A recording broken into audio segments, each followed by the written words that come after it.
Okay, Blades, and other people that have joined us that don't necessarily support Sheffield United, but as a collective, we are the Blades. Let's talk about where are the last 10 𝗏𝗏𝗃 graduates sold by Sheffield United now? Where are they? How are they doing? Do we miss them? Some of them definitely will be a case of yes, but maybe more of them will be a case of no. Right, let's get into it and begin with Will Asula. If you thought that I would no longer be saying Asula, he is so cooler, you will be hugely disappointed. In fact, I've done it right off the bat in this video. The Danish striker left beautiful downtown Bramall Lane for Newcastle United in the summer for a reported initial fee of £10 million, which could rise to £15 million at the moment. For the Blades, that looks like really good business. I would have quite liked to see what he could do in the Championship, but that fee really too good to refuse.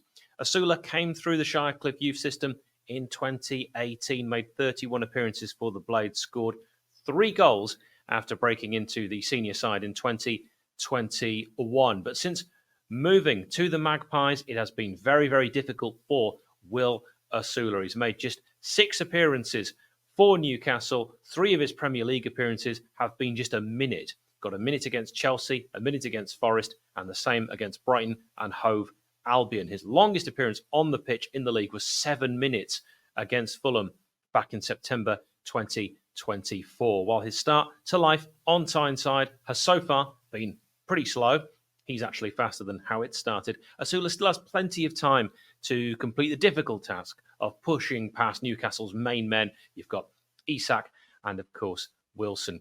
And there's also Joelinton, and that is how it's correctly pronounced. So we'll see how he gets on. Now, I'm recording this video at the very start of January, so if you're wondering about the stats, that's what we're basing them on. We move next to Daniel Jebson. Do you like Daniel Jebson? Well, you can let me know in the comments, because his departure from Sheffield United was not necessarily amicable. We heard for a while that he was going to sign a new contract. Apparently, it was just going to take 48 hours, but we waited, and then we waited, and then he went on a free transfer. Technically a free, but the Blades did reportedly receive a training fee of £1.5 million. That's a lot of training from his new club, AFC Bournemouth. Now, it's quite similar to Will Asula in that he joined the Blades Academy back in 2018 and went on to play 35 games for the senior side, scoring 3 goals. That is pretty much where the similarities end. Since his move, Jebson has made 3 appearances for Bournemouth, playing 26 total minutes in the Premier League, plus a first half of League Cup action as the South Coast side lost to West Ham United. On the 30th of August 2024, Daniel Jebson was loaned to Watford and made his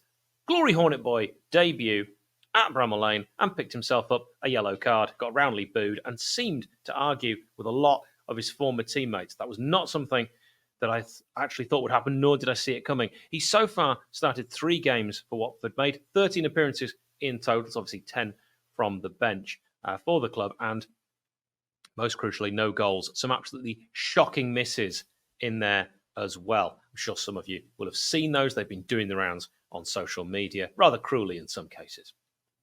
We come next to Iliman and 𝗏𝗍. Skillyman, one of the best players, maybe the best player ever to play in red and white for Sheffield United. He left the Blades in the summer of 2023 to join the French side Marseille, reportedly for a fee in the region of £20 million.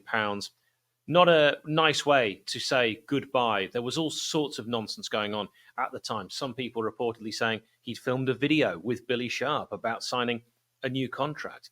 Some saying he changed his mind at the last minute, having verbally agreed to stay with the Blades. It was all a bit murky, but what we do know is he was brilliant when he played on the pitch. He started his time with the Blades in the academy in 2019, but credit for his development must actually go to Boreham Wood. The Senegalese forward scored 22 goals in 88 matches for Sheffield United before departing for apparently the team he supported as a boy. Even though he's not from Marseille, they were the side he reportedly supported, Marseille. So leaving many Blades, including myself, absolutely heartbroken. It felt like that was it. The towel had been thrown in for the Premier League season following promotion. Now, his time in France lasted just a season. He did make a lot of appearances, 46 for Les Olympiens, including 2 matches in the Champions League, but only scored 3 goals, got 3 assists in Ligue 1 and added a Europa League goal to his total tally, but it wasn't overly successful. He also had some bad misses, which, again, I saw online in that season for Marseille. So in the summer, he left the French side for Everton, and the only piece of real satisfaction that the Blades can take from the move is really how he's proving us right when we said he was good enough for the Premier League. He is Premier League quality. We know that, and I believe the ceiling is really high for Iliman. His next move will need to be his best move, and I do think we'll see his full potential reached. He's perhaps not playing in his best position for Everton, out on the wing. I know he played on the wing on the right for Senegal, on the left at times for Everton. I believe he's best as a number 10. He currently has 3 goals in 19 top-flight appearances for the Toffees. Jake Eastwood, who was at Sheffield United, of course, forever, but he did eventually leave, and he left the Blades for Grimsby Town in the summer of 2023 for an undisclosed fee. Eastwood had been part of the Blades senior side since 2016, but he had 11, count them up, 11 loan spells away from the club before departing, eventually, permanently. His Blades career led to 3 on-field appearances for the club, struggling to break into the first team, which is probably an understatement. I mean, it's a difficult one as well for him, let's be fair. At the time, he had ahead of him Dean Henderson, he had Aaron Ramsdale and others. Grimsby Town were his 7th loan team. He joined them initially in 2021, but since moving there permanently, he's played just 27 matches in 2 seasons. Unfortunately, he has had a career that has been beset by injuries, and for Eastwood, his appearances are lower than they could have been due to him sustaining a ruptured patella tendon. Not a nice one in September of 2024. At the time of the injury, he was ruled out for up to 6 months. Hopefully back on the pitch very, very soon. Aaron Ramsdale, another controversial figure. Not too many Blades currently seemingly having many nice things to say about him, if the artist formerly known as Twitter is anything to go by. Ramsdale left the Blades for Arsenal in the summer of 2021 after one season return, of course. He had been with us before. For a reported fee of up to £30 million. Initially, £24 million we sold him for. It made him the most expensive goalkeeper in Arsenal's history. After 3 seasons at the Emirates and being Mikel Arteta's number 1, Aaron saw himself become second choice to David Raya and left the North London club. Now, he joined Southampton for a reported fee of £25 million and has so far only got 2 clean sheets in 13 Premier League appearances for the Saints and has conceded in just those 13 games a whopping 27 goals. David Brooks, well, the Steel City Derby 2017 hero David Brooks spent some time at Shirecliffe after a decade in the Manchester City Academy. In July 2018, Brooks, like Ramsdale and Jebson, made the switch to AFC Bournemouth for a reported £11.5 million fee, which allowed the Blades to do a lot of business in the eventual success that would come under Chris Wilder.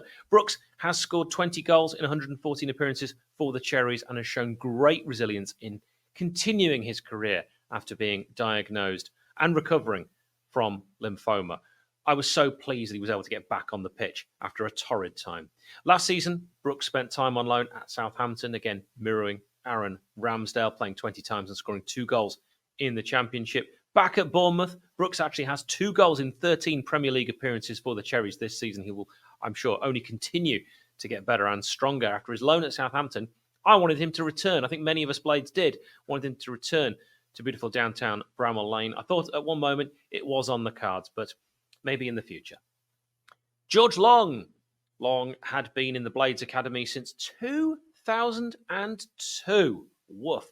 And signed on with the senior side in 2011. A boyhood Blade. He had 3 loan spells away from the club, some more successful than others. Oxford United, Motherwell in Scotland, and the AFC Wimbledon loan, which a bit like Aaron Ramsdale, something that he also did, and very popular both of them were at the Dons. In his 7 years before his departure to Hull City for an undisclosed fee in 2018, Long made 123 Blades appearances.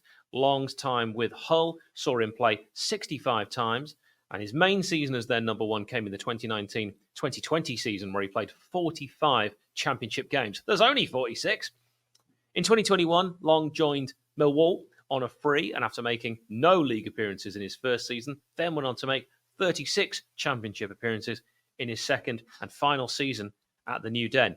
In 2023, Long joined his current club, Norwich City, and he's made a total of just 14 league appearances for the Canaries. Interestingly, 7 in his first season and 7 so far this season. But he has conceded 12 goals in those 7, and he's battling with the very popular Angus Gunn for the number 1 spot. And Gunn very popular because his dad, of course, played for Norwich. Right, we come to Louie Reed, who joined the Blades Academy in 2012 and by 2014 had entered the senior side. This was a player that many thought would go on to achieve great things. He made 59 appearances for the club before spending his final season on loan at Chesterfield. His first departure from the Blades saw him sign for Peterborough United for an undisclosed fee. He made 85 appearances for the League One side, leaving on a free as they gained promotion to the Championship in the 2020-21 season. From there, he joined Swindon Town in League Two for 2 seasons and made 67 total appearances for the club before leaving for Mansfield Town. His current club, Mansfield Town, appears to be where the 27-year-old Reed has really found his feet, as he is the Stags' captain and last season was part of the side that got promoted to League One. 20 games so far this season, no goals. He plays alongside another former Blade in Stephen Quinn in the midfield. Ben Whiteman, a 𝗣𝗍𝗲 graduate who also spent time at Manchester United's Carrington Academy. Whiteman broke through at Bramall Lane in 2014. He only made 12 appearances for the Blades, and he left the lane to join his former loan club, Doncaster Rovers, for an undisclosed fee in 2018. Whiteman became Donny captain during his time at the Keepmoat and in scoring a very impressive number of goals, 25 goals in 159 appearances for Rovers for a player that was normally, I remember him anyway, being slightly more of a defensive midfielder. He is currently playing for Paul Heckingbottom's Preston North End, where he became club captain back in July of 2024. The midfielder has made 116 appearances, scored 11 goals, got 11 assists since joining the club. That was back in January 2021. Shall we talk about Dominic Calvert-Lewin? Calvert-Lewin left in the same season as Che Adams and Aaron Ramsdale, the first time Aaron Ramsdale departed. The 27-year-old from the academy was there in 2005, and in 2014 he got into the senior team. He played 12 games for the Blades without actually scoring a goal. Spent time out on loan with Stalybridge Celtic and Northampton Town, where he got to know Chris Wilder quite well. In August 2016, he joined Everton for a reported fee of £1.5 million. And we heard on this channel our very first interview with Prince Abdullah, former owner of Sheffield United, that he still had sleepless nights over selling Dominic Calvert-Lewin for such a low figure. He's impressively stayed with Everton for 8 years, now 9, I guess, 2025, and scored 70 goals in 260 games. This season, he has 2 goals in 19 appearances, playing, of course, alongside Iliman Ndiaye on Merseyside. Now, we have a fantastic article on this very subject written by our Andrew McMath on the sheffunitedway.co.uk website. That's sheffunitedway.co.uk, where you can read more, share your thoughts, and comment. Head over there. There's regular articles, there's news, there's opinion pieces, and much, much more. sheffunitedway.co.uk. Thank you very much for watching, or if you're listening to this as an audio podcast, thank you very much for listening. Up the Blades. Ale, ale, ale. Ale, ale, ale.